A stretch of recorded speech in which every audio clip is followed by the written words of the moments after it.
now that we've passed the storming stage. This stage can make or break the team.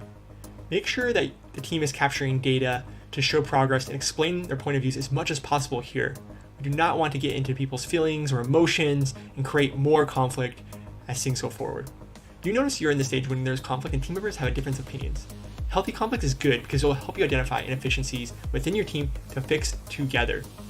As a leader in this stage, you need to conform to a coaching mode that is both highly supportive and directive.